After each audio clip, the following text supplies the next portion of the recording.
All I want is to know how much you're giving me for my trade. How many of you heard that, right? On today's episode, we're going to help you overcome that and close a profitable sale. Stay tuned.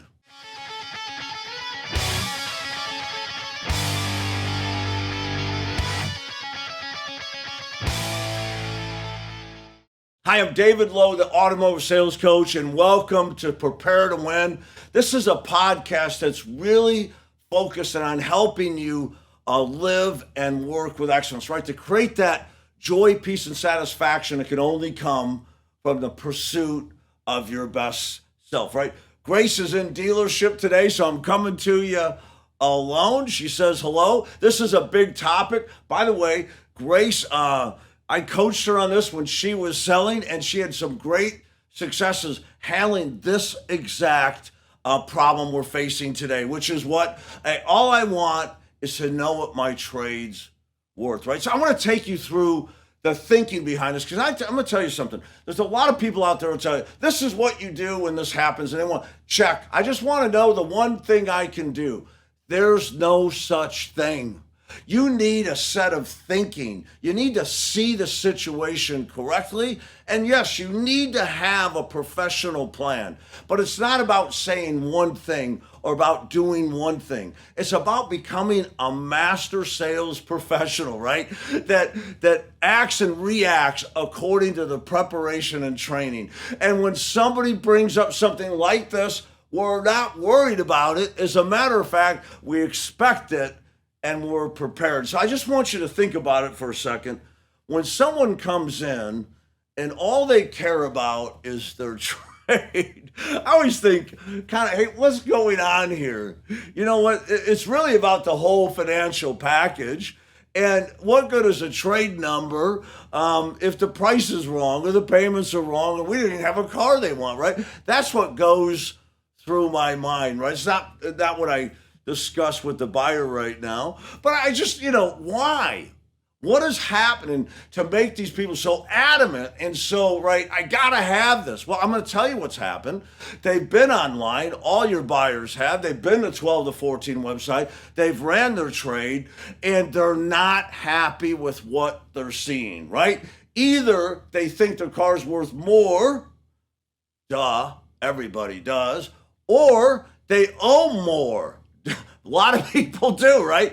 And so somebody that owes this much and goes online and finds it's worth this much is probably going to be a little pissed off, right? They're a little disappointed, and that may come out and feel like an attack on you, that they're really coming, I just want this, and it almost feels personal.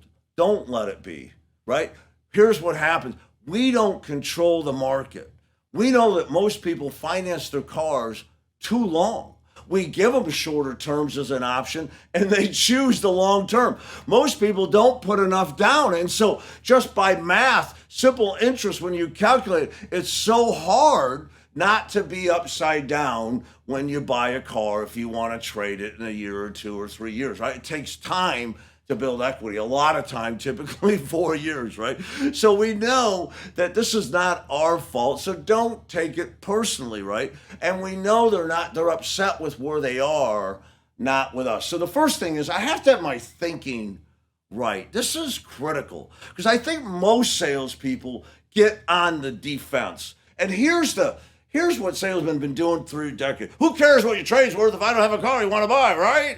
Let's not put the cart before the horse. Now, that is a true statement. And in today's internet-driven marketplace, we just have to be better than that. You know what I mean? We have to be better than that. That doesn't feel good. It's not the best way to handle. I'm going to talk about that with you, the best way to handle. So, buyer comes in. How can I help you today? I just want to know what my trade's worth. I don't want to do anything right until I do that. Now, let me relate. I've been through this for so many years, 3 decades. I'm going to relate a couple stories. Actually, here's one. Here's a top one. I've got many stories about this. Here's a top one, though. When I had Budget, our used car center, we had a used car dealer sale at the local baseball diamond, right? It's kind of cool. We're in the parking lot. I don't know, there's 10 or 12 of us dealers in a U shape there. And so everybody brought their, the campers or the trailers for an office and then had all their cars there. You know what an off-site car sale looks like. It was kind of successful, but it's funny. You're sitting there, and I was almost in the last spot this year.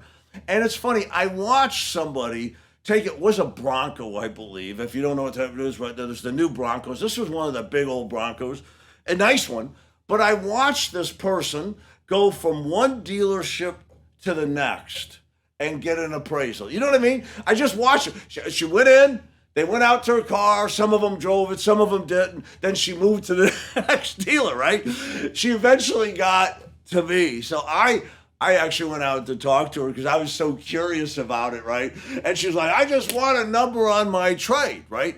And so she was very adamant on a number for a trade. Now, what did I witness? She went from dealership to dealership, and she hasn't stopped and driven a car or bought a car. What does that tell you?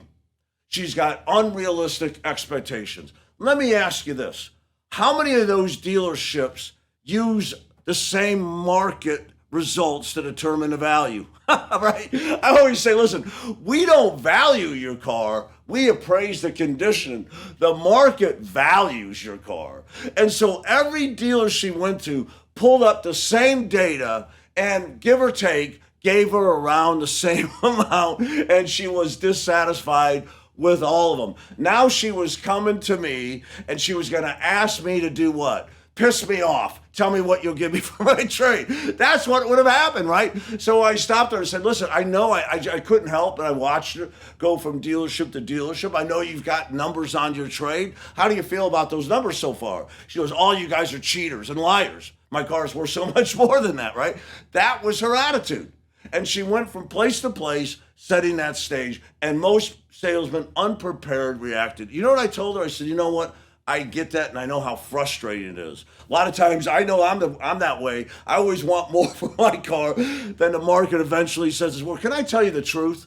Every one of those dealers is going to use market data to determine what your car is worth. It's really the market that determines it. It's not my emotion or your feelings or my feelings. It's what people are buying and selling them for that determines. And they all use the same market. So they're all going to come up with the same number. And guess what? So will I. That the market is the market. Now, here's what I can do for you. I can't change the market, but I can stretch the market. I'm really good at that. But what I'm an expert at is taking that market, stretching it, and helping you put into a whole financial package that works for it. In other words, your trade is only as good as your entire financial package, your entire deal. The car you're getting, the price of the car you're getting, and the payment details, right? And so if you would allow me, I'd love to look at your car. Of course, you already know the market. I want to look at the condition and see how much I could stretch the market. But most importantly, I want to help you find a car that works for you. And if we find that car, I want to put a financial package that works. I may not be able to make you happy on the trade, but I guarantee you I can make you happy on the whole financial package. Would you allow me to do that? She goes, I guess so. Okay, brought over one of the salesmen and said, let's go find a car. While you're doing that, I'm going to do a market valuation. If you find the car you want, I guarantee you I will work out the whole financial package and you'll be happy. Go ahead and do that. I'll take care of this. Anyway, that gives you the thinking behind this. Isn't it true? Everything I just said is true. And by the way, I've handled so many customers exactly like that. I had one at the last store. I was at the VW store. The lady's like, why can't you guys just give me a number on my car? The last 3 dealerships did. I said, we can and we will. That's easy. And how many of those cars did you buy? She goes, well, none of them because the trades weren't right. Exactly. You see the same scenario setting up. Once again, I used that same pathway and we put her into a car and she was happy. Okay, so listen, when somebody comes in and they hit you with this right away, don't fight them. Be excited. Do we need trade-ins? Rock and roll, we need trade-ins. Most dealerships I go to are like, we don't get enough trade-ins. Okay, so if she's got a car she doesn't want a buy number on, she wants to know what you're going to give her for trade. She's buying a car. What has she just said? She just said, this car no longer fits my lifestyle and I want out of it. And I want out of it today. And I'd like to find a car that fits my lifestyle. And right now, I'm only focused on one aspect of the deal. That's the trade, because the market or other dealers have pissed me off. And so that's what I want to settle first. You hear what I'm saying? Here's the good news. You have a buyer. All we have to do is help her think better so she can act better. Isn't that true? For her to think better, you have to think better. I'm going to just tell you something. You're not going to win this battle of the trade without building value in you and what you do. But I'll tell you what we train. Our dealership playbook behind me, if you're a subscriber, you know that. We have on here exactly how to handle it in this situation where a buyer comes in and that's the first thing they want, right? We have the sound appraisal tool that is typically right? We welcome people, we understand goals, then we go look at their trade. In this case, I just want my trade number. What do? We use rigid flexibility. We say, rock and roll. We need some cars. What do you got? And they tell you, oh, that's exactly the kind of car we're looking for. Is it here? Well, let's go ahead and get it looked at right now. Come on, you and I, let's walk out together. By the way, I'm David, and you are? Fantastic. Have you ever bought a car from us? Well, thank you for coming. Sure, appreciate it. And how'd you? On the way to the car, can I start my welcome step?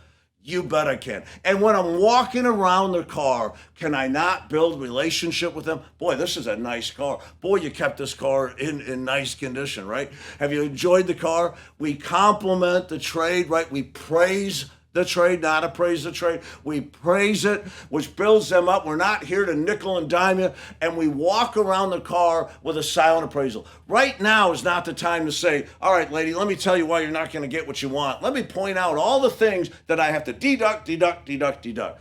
Right now is the time to build relationship. Walk around the car, ask good questions, actively listen, touch, and note the areas that need reconditioning, but let your buyer devalue it themselves. Right now, you're trying to build relationship and trust in you so that they will let you help them find the right car. Right now is not a time to go ahead and talk about what has to happen to the car to get it ready for sale. I could say, hey, what'd you love about this car? What things would you change about this car? What reconditioning or service have you had recently done to your car? What repairs, maintenance, and so forth? If you kept the car, what maintenance repair would be coming up in the next year? Have you ever had an accident? Have a comfortable conversation about the car that builds trust and relationship in you, because ultimately that will build trust and relationship in the number. Does that make sense? Now, I'm going to tell you right now that you're going to face this on the phone. This is the funniest one. Somebody calls from an hour and a half away and wants a number on their trade, right? And salesman, okay, let me go get a number. Well, if we don't give them a number, they won't buy. Listen, I'm not trying to get out of giving them a number. What I want to do is think about, why would somebody call you from an hour and a half away about a trade number?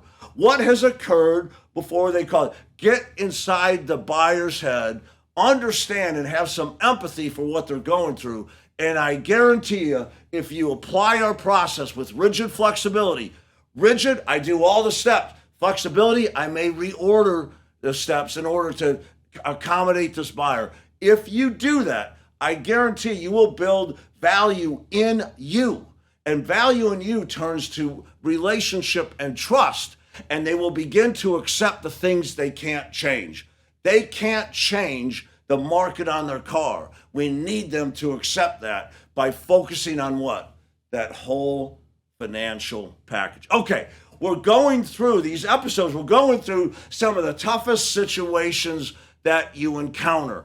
And while there's no just say this one sentence and you're gold, there's nothing like that. There's nothing like that. But what there is your salesmanship and your skill level. And that all begins in your mind.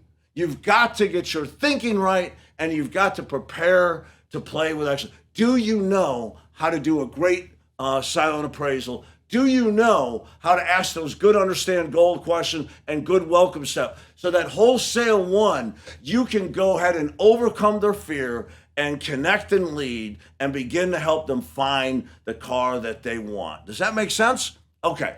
So today's episode, what I want to talk to you about is how do you get this out of the way, and that's the way you do it. Now, let me leave you with this. Most of the time you bring them in and you're going to finish logging them into the computer. I'm going to turn this into our used car appraiser or our manager, whatever language your dealership uses. And since we've got some time, why don't we go ahead and pick out the car so I can make you offer not just on your trade, but on the whole financial package. By the time you suggest that, you have the relationship and trust you need for them to say, that makes sense. All right? I'm hoping that this has been a benefit to you. I know that most people haven't been prepared, most salespeople haven't been prepared for these kind of things. And I'm going to tell you, I've been using this for over 3 decades, and this thinking and this process will work for you too. Thank you for watching. Thank you for listening, however you're doing that. And if you're not a subscriber, if you're not a partner, hit us up. We'll show you how simple and affordable it is to become an ongoing partner, have 24/7 access to our playbook. If you are a partner, thank you so much. And remember, you've got the bike, now ride it, right? You have the tool. Make sure that you commit yourself to daily becoming better today than you were yesterday by watching one short 5-minute video and thinking it through, and if needed, practice and develop that skill set. Good selling.